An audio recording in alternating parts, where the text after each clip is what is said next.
Tenía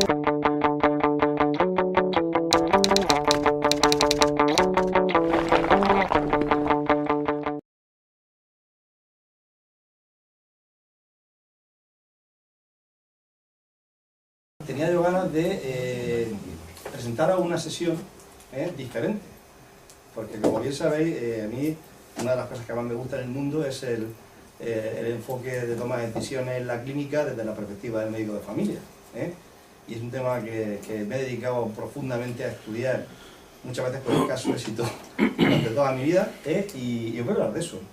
Y cuando... Mira, esto viene a cuento de que sabéis que en AMF nos quieren mucho, algunas veces más de la cuenta, y nos encargan muchas cosas.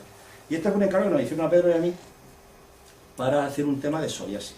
Claro, cuando me plantean lo del psoriasis, yo digo, joder, vaya tema. Y entonces digo, ¿aceptamos o no aceptamos? Y la verdad es que cada vez que se plantea un tema de estos, para mí es un privilegio, porque me permite profundizar en una cosa que muchas veces dejo de lado, porque no he profundizado, pero que me parece que es bastante mía. Y yo creo que el psoriasis es bastante nuestro. Entonces, bueno, voy a intentar argumentar por qué me parece eso, y por qué, y ya os digo, yo veo como un privilegio cuando me encargan algo, porque me ayuda a aprender y a avanzar. Porque como sabéis, siempre que se hace descripciones clínicas o que se hace documentos sobre toma de decisiones, se hacen de la perspectiva del especialista hospitalario, pero no desde la perspectiva nuestra. Entonces, fijaros que el psoriasis es una enfermedad crónica, es una enfermedad de prevalencia alta, es una enfermedad en la que además el manejo de la gran mayoría de los casos depende solamente de saber hacerlo. Además es una enfermedad que tiene unas características muy peculiares, y es que es muy de atención centrada en el paciente. Son enfermedades que hay que trabajar mucho con las personas, no es solamente te doy la cremita y vuelve dentro de X tiempo y no pasa nada más. ¿Por qué os digo eso? Porque en definitiva es una enfermedad muy de médico de familia. Y además, yo estoy muy contento de cuando hice esto fue en el 2013, me parece, no me acuerdo ya. Porque a mí me enseñó mucho y me ayudó a aprender a manejar los pacientes con psoriasis. Así que yo lo que voy a intentar es transmitiros una serie de aspectos, puntos claves que os permitan pues, estar tranquilos y manejar los pacientes con psoriasis sin grandes dificultades y sin grandes angustias, que es como yo lo vivía antes. Yo antes venía un paciente con psoriasis y digo, psoriasis, ¿qué hago yo con esto? Pues mirad, es mucho menos complicado de lo que parece, ¿vale? Bueno, pues como os decía, voy a dividir la sesión en dos partes. Porque cuando estaba preparándola, digamos, ¿qué hacemos? ¿Hacemos un paseo o lo dividimos en dos partes? Porque normalmente el psoriasis tiene, como si dijéramos, dos grandes aspectos, ¿no? Dos grandes apartados. Una, el psoriasis, la clínica, el diagnóstico, y otra, el tratamiento. Y probablemente el tratamiento es una de nuestras grandes lagunas, una de las cosas que nos produce más incertidumbre y más inseguridad es el tratamiento. Como luego os comentaré en la próxima sesión, quiero que trabajemos mucho el tema del tratamiento, porque además tuve la suerte, por la suerte no, me lo colocaron en el comité de la SELFI. Sabéis que la guía farmacoterapéutica, pues yo participo en los temas de derma, y dije, bueno, pues mira, eso es para mí. Entonces, os voy a contar lo que dice la guía, porque yo creo que con esa guía nada más, ya tenemos muchos argumentos para manejar los pacientes psoriásicos. Bueno, mira, lo primero que hay que cambiar es el concepto. El psoriasis no es una enfermedad de la piel, el psoriasis es una enfermedad inflamatoria crónica, sistémica, que lo que pasa es que fundamentalmente afecta a la piel. Pero es otra cosa diferente, ¿no? Y hay que tener en cuenta que el psoriasis también afecta a las uñas, también afecta a las articulaciones, también afecta a las mucosas, mucho menos, pero en definitiva hay que cambiar el concepto. Primero, enfermedad crónica, ¿vale? Que tiene una característica muy típica, que sabéis que es el eritema que luego produce pápulas, y de hecho, si os fijáis, cuando empieza un psoriasis son pápulas. Cuando valoráis un psoriasis en gotas, que veis una forma clínica específica, son papulitas. Lo que pasa es que esas pápulas confluyen y hacen placas. Pero en definitiva es fundamentalmente eso, unas pápulas que confluyen en placas. Que además, muy importante, y además desde el punto de vista del manejo del paciente, yo esto lo he trabajado mucho con los míos, y hay que decirles que esto es crónico y que le va a mejorar y empeorar, y que no se le va a curar nunca. Y no pasa nada porque le digamos eso. Pero si el paciente, luego os comentaré dentro del manejo, es muy importante que el paciente asuma que tiene una enfermedad crónica, entienda que es una enfermedad que no es contagiosa, comprenda que las repercusiones que tiene esa enfermedad hay que aprender a tolerarla y a manejarla, y que sepa cuáles son las expectativas de lo que puede ofrecer el sistema sanitario. Pero en definitiva, esto es importante, porque no se cura nunca, y hay que decirlo. Me pasa como con la dermatitis atópica, os pongo un ejemplo paralelo, ¿no? Yo a los pacientes de dermatitis atópica Coño, cuando les transmiten las cosas, de pronto dices, anda, pero si es que yo tengo pacientes con dermatitis atópica que venían hechos un guiñapo siempre con brotes permanentes, y cuando trabajas con ellos y entienden la enfermedad y aprenden la cosmética y atienden a sus desencadenantes y los controles y tal, van mejor. Pues esto pasa igual, ¿no? Y luego además pues hay una enfermedad que pica, no siempre, habitualmente no mucho, no es como una dermatitis. Y de hecho una de las cosas diferenciales que utilizamos con los pacientes es que la dermatitis atópica es desesperante y una psoriasis no tanto. Bueno, mirad, lo que os decía, fijaros que es una enfermedad frecuente. Poneros en la perspectiva, eso que nos gusta tanto a algunos de nosotros, la perspectiva de cuántos pacientes tenemos en nuestra consulta. Pues tenemos de 20 a 25. Tenemos de 20 a 25 pacientes con psoriasis.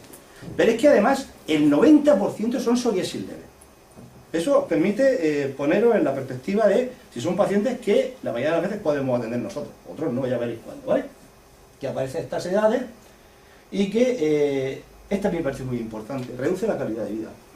Reduce la calidad de vida bastante. Y fijaros como los pacientes con psoriasis pues tienen una serie de connotaciones y características muy peculiares. Fijaros que siempre llevan manga larga. Son gente que tiene muchas veces la sensación de que son contagiosos. Yo utilizo una estrategia mucho con mis pacientes que es tocarlos mucho. Yo los toco mucho. Vale, yo esto me lo leí en su día y me parece que es una cosa bastante útil. Porque el paciente empieza a interiorizar y a sentirse más cómodo con su enfermedad. Luego, tiene una repercusión psicológica, social, laboral. Todo esto hace que tengamos que valorar esos aspectos porque muchas veces nos dan la clave del manejo de estos pacientes. Yo, algunas veces, cuando nos limitamos solamente a mandarle la crema, la cosa no funciona, hay que trabajar otras cosas. Y esto es muy importante. Y yo esto, hace como 15 o 20 años, me acuerdo que yo leí un artículo y decía, esto de la psoriasis, el infarto, aumenta el riesgo cardiovascular de forma clara y contundente. O sea que hay que tener en cuenta que en estos pacientes hay mayor riesgo de diabetes, de obesidad, de glicemia, síndrome metabólico, alcoholismo, tabaquismo, problemas de salud mental y cardiovasculares y cáncer, ¿vale? Los riesgos relativos no son elevadísimos, pero hay que tener en cuenta el riesgo cardiovascular en estos pacientes, ¿vale? Esto es lo que pasa muy rápido, ya sabéis que es genético, pero que sí que hay una serie de factores desencadenantes. El estrés, por eso digo que muchas veces que los pacientes conozcan su entorno, sus circunstancias, les ayuda el frío. Todos sabéis que el psoriasis mejora en verano. Vaya usted tome el sol, ¿no? Incluso se trata con fototerapia, algunas de las formas clínicas del psoriasis, ¿no? La obesidad, los traumatismos. Yo esto lo utilizo algunas veces para el diagnóstico diferencial. El fenómeno de Kern, ya sabéis que cuando tienen traumatismo, pues le aparecen lesiones. Y esto pasa fundamentalmente en 3-4 enfermedades. Pasa con el psoriasis, sobre todo con el psoriasis en gotas, pasa con las verrugas planas, y pasa, por ejemplo, con el líquen plano.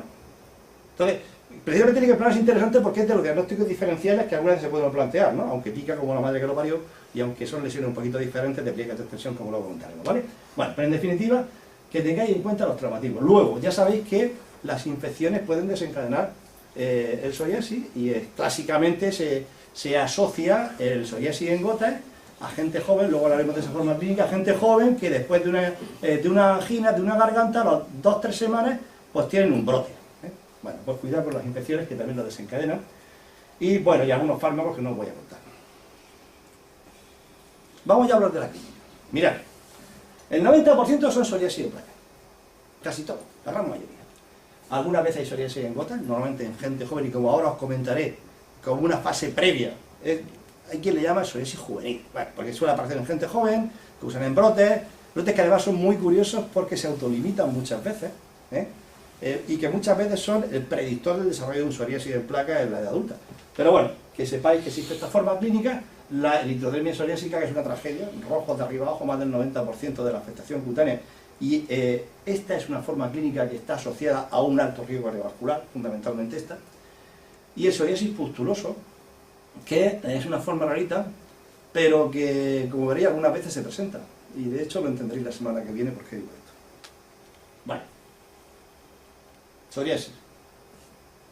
Eritema, que escama, pápulas que confluyen, placas, que fundamentalmente afectan sobre todo extremidades superiores e inferiores, pero también puede afectar al tronco, y que normalmente pues, son bastante descamativas, son lesiones secas. Luego veréis que cuando hablemos del tratamiento la próxima semana es muy importante el tipo de lesión, porque cuando trabajamos en dermatología muchas veces es más importante la elección correcta del excipiente, cualquier fármaco, independientemente de que la psoriasis necesita corticoides potentes, no vale con el chichinabo, hay que utilizar corticoides potentes, pero sobre todo con excipientes versos. Bueno, típicas plagas en las piernas. Estas no os plantean ninguna duda de diagnóstico diferencial, ¿verdad?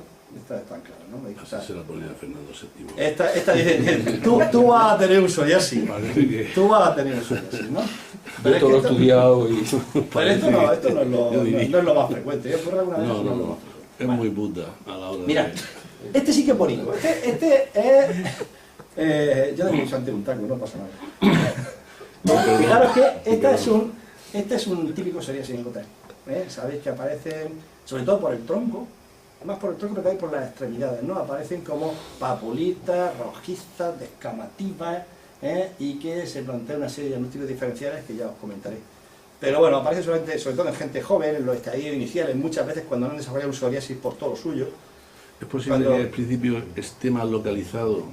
Sí, vamos a ver. Y te vuelves loco diciendo Sí, puede ser localizado, aunque habitualmente suele ser... Después resulta que se va haciendo más amplio y más amplio. Sí, efectivamente. Empieza con pápulas menos cuantiosas, que van haciéndose más cuantiosas, que van confluyendo y formando placas. Esto fundamentalmente es importante cuando están empezando, porque tenemos dudas. Es el momento de preguntar, ¿no habrá antecedentes de psoriasis en la familia? ¿No habrá tal? ¿Vale? Cosas raras. Psoriasis ungueal. Ahora veréis que la uña es una de las diagnósticos diferenciales más difíciles que existen. Me encanta cuando los pacientes vienen a la consulta, he ido a tal y me han dicho que son hongos. Todos son hongos. Sí. Todos son hongos. Ni uñas distróficas, ni psoriasis, todos son hongos. Se va usted a poner esta cremia, mismo que me dé el barnicico, ¿vale? Bueno, psoriasis ungueal, ahora hablaremos de la psoriasis ungueal, ¿no? La psoriasis en pliegue, la famosa psoriasis invertida, que ya sabéis que produce fundamentalmente litrodermia y descamación, porque al ser zonas muy húmedas, no descaman. Sí, la verdad es que entender la piel es muy fácil. Es pensar fundamentalmente en el tipo de piel y por qué se producen unas lesiones u otras, ¿vale? Psoriasis del cuero cabelludo, Que también son hongos. que también son hongos, y que nos da muchos problemas de manejo, fundamentalmente porque, ya lo comentaremos el próximo día, es una cuestión de que cuando tú utilizas fármacos, si hay costra, si no quitas la costra no llega a nada. Entonces ya veréis que tienen sus aspectos de manejo que son relevantes. El psoriasis palmoplantar, que también es rarico, la artropatía psoriásica y el psoriasis de las mucosas. Bueno, vamos a ver unas cosillas. Mirad, la uña. Las uñas tienen dos tipos de lesiones. Esto es lo que os viene en la consulta y bueno, ¿esto qué es? Pues ya sabéis que normalmente puede afectarse la matriz o el lecho ungueal. ¿Qué se produce con más frecuencia? La afectación de la matriz. El picking, ya lo sabéis, el piqueteado grueso, que nos plantea diagnóstico diferencial con muchas cosas, desde no tienen nada hasta una alopecia areata y una serie de circunstancias que producen el picking. Pero es lo más frecuente, ¿no? Las uñas suelen estar afectadas con bastante frecuencia, sobre todo en psoriasis en plaques, como un 50%. O sea que mirad las uñas porque probablemente os vaya a encontrar lesiones, ¿vale? Hay formas psoriásicas, perdona que te interrumpa, No me interrumpa, que bien. se llama la psoriasis mínima, Sí. que es la psoriasis de la punteado, última falange Claro, aquí, claro. y que está ahí y uno se pregunta, ¿y esto qué puñetas es? Esa es la que le hacen ¿Esta el qué lecho. puñetas es? Sí. Hasta que resulta que te sale el piqueteado. Sí, Y entonces, amigo. efectivamente. Y esa es la aparición más frecuente, pero también aparece muchas veces la leuconiquia famosa, ¿no? Esto es hiperqueratóxico, está blanquecino porque está hiperqueratóxico, y muchas veces sabéis que produce, no se ve aquí muy bien, la mancha de aceite, ¿no? Está lo blanco y luego la mancha de aceite crece hacia abajo. Eso es relativamente fácil de diagnosticar. Cuidado porque ya sabéis que cuando una uña se separa de la matriz, se pone blanca. Pero no es lo mismo que se ponga blanca porque no está en contacto con el lecho, que se ponga blanca porque tiene hiperqueratóxico. Y además hay otra cosa característica de la psoriasis ungueal. ¿Os habéis fijado que las lesiones ungueales prácticamente nunca duelen? Las de psoriasis sí. O sea que otro aspecto que nos ayuda al diagnóstico diferencial es que la afectación ungueal en la psoriasis duele en un 50% y además repercute en la calidad de vida, Y muchas veces, a lo mejor, nos encontramos pacientes, esto no duele, no, sí que duele. Y de hecho es uno de los factores que nos ayudan a hacer el diagnóstico diferencial. Y algunas veces podemos, a través de lesiones en las uñas, entender que, como es una enfermedad crónica que afecta a todo el cuerpo, tenemos que mirar en otros sitios, ¿no? Tenemos que mirar los pliegues, tenemos que mirar los codos, las rodillas, etc. ¿Vale? Esta es la psoriasis en los pliegues, rojo, eritema, ¿vale? Fundamentalmente eritema porque es un proceso inflamatorio ¿Por qué se produce eritema? Si es que en la piel todo es igual. ¿Qué es el eczema? El eritema es sudación, descamación, bueno, en definitiva, proceso inflamatorio de la piel. Pues está rojo porque está inflamado. Y no descama pues porque es una zona húmeda. Psoriasis del cuero cabelludo. Esto nos da muchos problemas. Y nos da muchos problemas porque se confunden con otras cosas. Mirad, lo fundamental de psoriasis del cuero cabelludo, primero que se suele asociar a psoriasis en otras localizaciones, aunque algunas veces puede aparecer aislado. Luego es tremendamente descamativo. Es tan descamativo que oculta el eritema que está por debajo. Y si os fijáis, cuando veáis que aunque os plantea dificultad de diagnóstico diferencial esto, fundamentalmente con la dermatitis seborreica. Pero es que la dermatitis seborreica, para empezar, suele picar mucho más, está mucho más roja, suele tener menos descamación. Aunque en realidad algunas veces no es imprescindible tener un diagnóstico de certeza, porque el tratamiento es similar. ¿Vale? Sí que es cierto que el psoriasis requiere mucha más descamación y descostración antes de utilizar los principios activos. Pero algunas veces no es imprescindible que tengamos la certeza inicial de lo que es. ¿Vale? Psoriasis palmoplantar es una forma clínica relativamente frecuente. En las mucosas, por lo que decía, son zonas húmedas y cursan fundamentalmente con eritema. Pues por eso, pero en definitiva es lo mismo, un proceso inflamatorio. Y vale, ¿y cómo lo diagnosticamos? Vamos a ver. Pues yo creo que con lo que tenemos ahí... Mirad, yo cuando he preparado cursos de Derman, que sabéis que trabajamos mucho para los RESI, yo me acuerdo de un libro fantástico, que cuando me lo leí pues descubrí muchas cosas. Y es que decía el libro que cuando tú juntas las lesiones y la topografía, tienes el diagnóstico del 90% de los problemas dermatológicos. ¿Por qué os digo esto? Porque si nosotros nos encontramos que tenemos lesiones maculosas, que progresan a maculopápulas, que luego pasan a ser placas escamosas, no adherentes, blancas nacradas, de borde limitado, y que además afectan fundamentalmente pliegues de extensión y que además hay afectación de los pliegues y tal, pues ya está. En principio dice, bueno, pues debería ser un psoriasis, probablemente lo será, ¿no? Luego ya tendremos que indagar otras cuestiones, ¿vale? Que además tiene una disposición simétrica y una localización más frecuente en las superficies de extensión de las extremidades, zona intermedia y cuero cabelludo. Estas son las locaciones típicas, que también son bastante típicas de la dermatitis seborreica. Pero claro, el cuadro suele ser mucho menos aparatoso.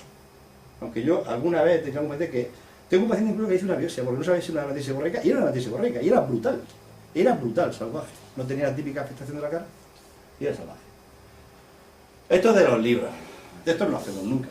Pero bueno, si queréis hacerlo alguna vez, ya sabéis que si cogemos y raspamos, primero saltan las escamas y luego se queda una cosa finica con los punticos del rocío urémico. Esto es pato neumónico, como dicen por ahí, el rocío hemorrágico de Auspice. Si queréis hacerlo, lo podéis hacer, pero realmente no suele ser necesario. Igual que no suele ser necesario hacer biopsias, ¿no? Algunas veces, y además, ¿sabéis cuál es el problema? Que yo creo que un par de veces en mi vida he biopsiado unas lesiones de estas y al final siempre te dicen, eczema crónico. Digo, pues ya estamos. Al final te quedas como estabas, ¿vale? Y esto es muy importante. Y luego veréis, el próximo día, aparte de hablar del tratamiento, voy a hablar del manejo. Un dato fundamental es ver el grado de afectación, el porcentaje de afectación, porque en el proceso de toma de decisiones, el grado de afectación, el porcentaje de afectación cutánea es muy importante. Porque hay psoriasis leves, hasta el 2% de la afectación cutánea, psoriasis moderadas, 3-5%, hasta el 10%, por encima del 10%, que es cuando hablamos de psoriasis grave. Un psoriasis grave, dermatólogo, porque probablemente va a necesitar tratamiento sistémico.